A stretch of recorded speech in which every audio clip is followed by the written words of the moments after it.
This one where everybody just they inherit things.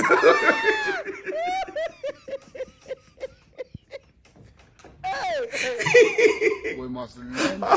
And none of them they inherit better things.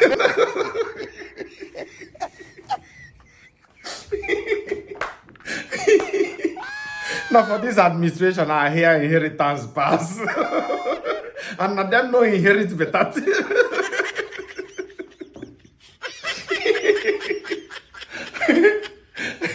I mean, they plan and before they enter office. See, once we enter, we'll start inheriting things.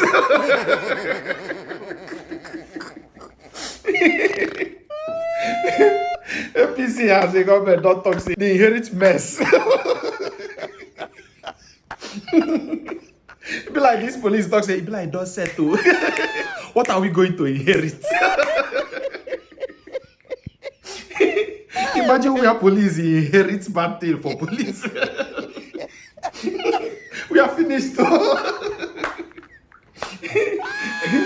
So does it mean now that police brutality will continue? Since they inherited it. God have mercy upon us.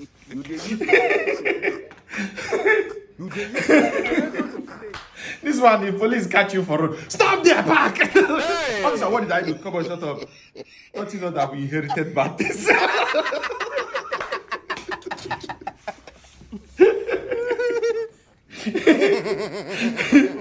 I mean, Buhari right will before he come out. Be like right will. Police, this is what you inherit.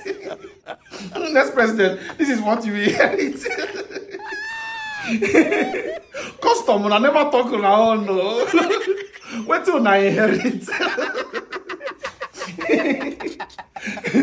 This one where Senate President Akpabio, I get as he take the talk. I mean, no, he never want showcase his own inheritance.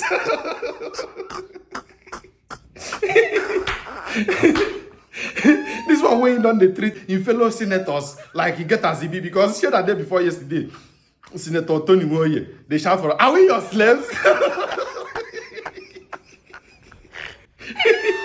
It be like past Senate President tell Akpabio, you are my first son. You will take the compound. So Akpabio don't they treat other senators like say, I am the first son now, whatever I give you, you take. Now tell you what you provoke. Are we your slaves? I want inheritance. We everywhere go scatter now and make him governor come out talk say, you know, last administration we inherited, but now in PA go tell us, now you be last administration. You say, oh, okay.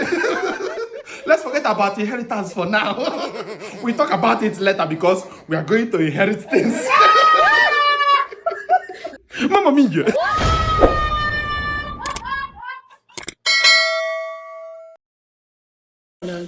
Meant well in formation and participating in that direction. So it's a welcome development. And I believe that it's helped in the past, because if you look at those who fought for our independence and everything, they were in different political party formations and was able to show that first democratic process in Nigeria, which is what we are all clamoring that we need to go back to now, where we have very enterprising, progressive regional governments thriving very well. Thank you, sir. So as a critical stakeholder, what is your advice to Inter-Party Advisory Council IPAC to ensure democracy growth in Nigeria? Well, as it is today, my advice is that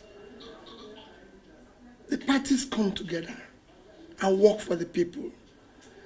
You could see today there's a gradual erosion of the tenets of democracy. Our political compass is heading in the wrong direction. So there's a need for the parties to come together to be able to rescue the situation as it is today. Okay, sir. So the final question, sir. So what advice do you have for Nigerians, especially the electoral? Well, for Nigerians, well, which is for all of us, we need to take issue of governance very serious. We need to ensure that only those who are competent, who have the capacity, who have the integrity to be able to serve faithfully and use the resources of the nation effectively for production are allowed into office and supported. And we should resist where things are going wrong. This question, which is the issue of the parties coming together, that is impossible. You're talking about coming together for election purpose. That's not what I'm talking. I'm talking about coming together for good governance and making sure that the people are well governed, are well served. That's two different things. When it is for election purpose, it is self-benefiting or transactional. But if it is for good governance, we can all come together and work together. And if you look at what President Obasanjo is talking about, I don't think he's talking against saying that democracy is not what we should adopt. No, he's talking about the applicability. Democracy, as is being practiced in the Western world, does not have universal acceptability and applicability. You have to look at what suits you.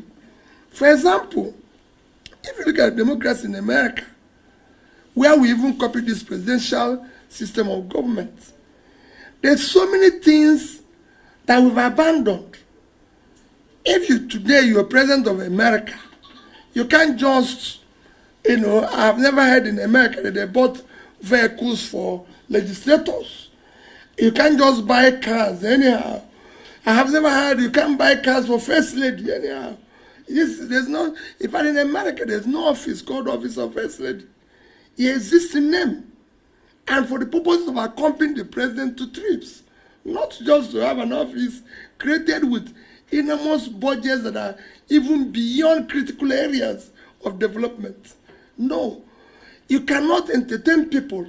In America, if the president chooses today to entertain guests, he will pay for the food.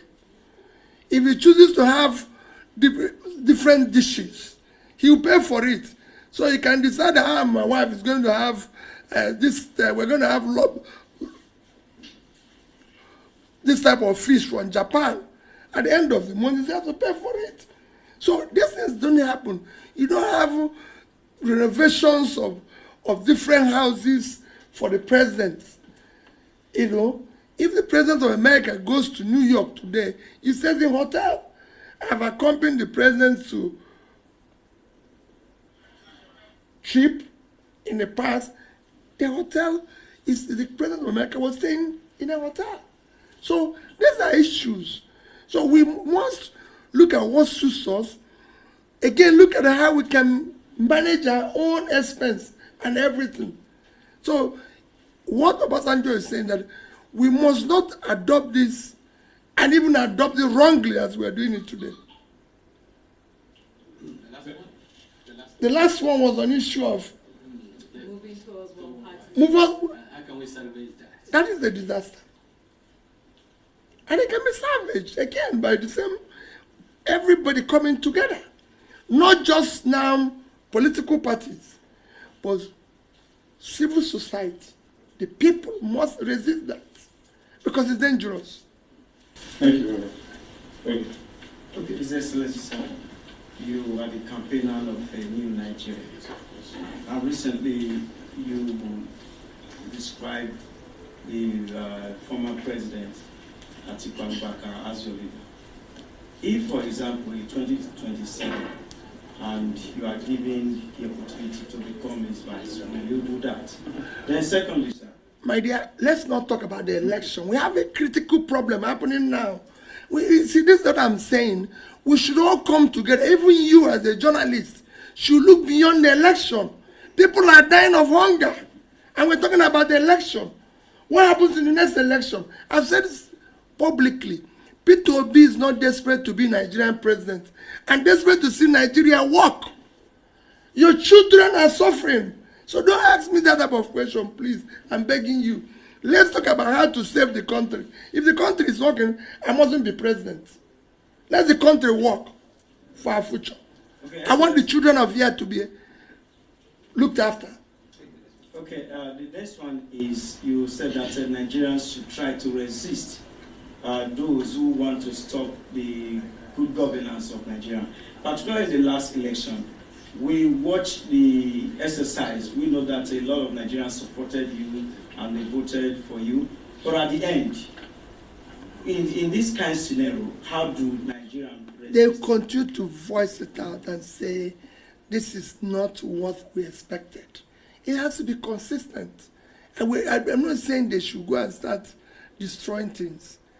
We must remain civil and within the law, but consistently say no to bad governance. Your Excellency, good evening. Abayam Akimbola is my name. I report for Wazobia, Nigerian Report. Let's go back to IPAC. Will you say IPAC as the umbrella body of all political parties in Nigeria has lived up to its expectation? If no, what would be your recommendation? How do you think IPAC can get it better for us to have the democracy we are all aiming for? IPAC should go beyond being transactional and be effective in collectively opposing bad governance. That is their role. That is why they were formed, to say no when things are going wrong. And everybody can see today that things are going wrong in our country. It needs to be told. We now have a situation where non-party carrying members are being appointed to be a referee in our coming elections. IPAC,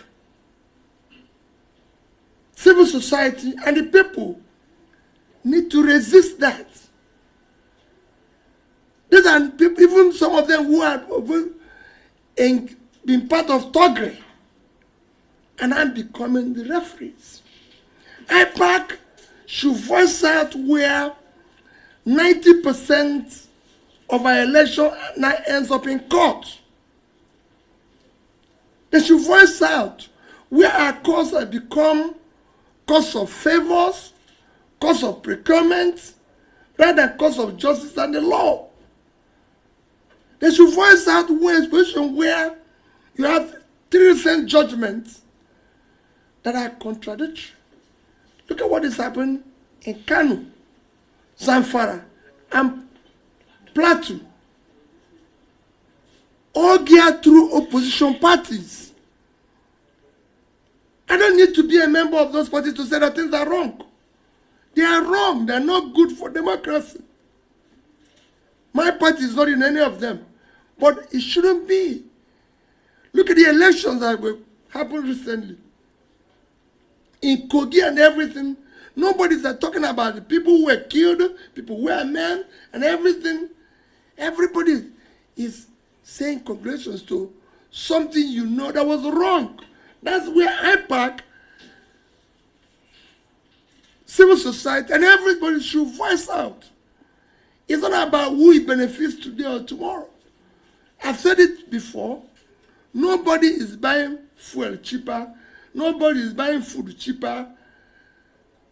If anybody knows where it's cheaper, for it, one party or the other, show me so we can go there and buy. Your Excellency, sir, good evening. My name is Mariam Zakari. I work for Liberty TV. I want to ask, perhaps it is time for restructuring. Nigerians have been talking about restructuring for a while now, and looking at everything that is happening, do you think that perhaps this is the time to begin to go beyond talking about restructuring and actually coming together to hold a kind of maybe confab or conference? I said it in my last conference that we need it immediately because we need to talk. We need to show, like I said at the beginning of this conference, that our compass is headed in the wrong direction. And if we don't do anything, it will consume everybody. Anarchy consumes everybody. Some people will think today they are benefiting or because it's this. No. In a situation where you have a looming crisis and we're playing about it, we've been warned of we're going to face hunger next year. We're using almost 100% of our revenue to service debts, and nobody can say how we pile the debts, what we use it for. In a place where, instead of putting our money, we've now been told we are bankrupt. Instead of now behaving like people who are bankrupt, we are still behaving like people who are still affluent. Because bankrupt people should be now be downsizing all expenditures that is not critical for development. But we are still going ahead, living a life that is beyond our resources, even when borrowing to continue such life. So there are things we need to do. All these things are things we need to look at. It's time to look at whether this presidential system suits us, or whether we can change and go back to parliamentary system. Because we cannot have a situation, and that's what Obasanjo is saying. Let's have something that can suit us, whether it's parliamentary or presidential. It is time that we elect people who must be answerable to us. We can no longer continue to have an elected people who answer us through third parties or source comments to us and everything. It cannot continue. We need to do things differently. So I think restructuring, one, will help the various segments to develop simultaneously. And you will see it happen. Thank you, Excellency. Thank you, Mr. President. It's very much Thank you. Thank you for your time. My dear, don't talk about the election. The election is not an issue now. No. You don't even know what is happening here. You use it. One point is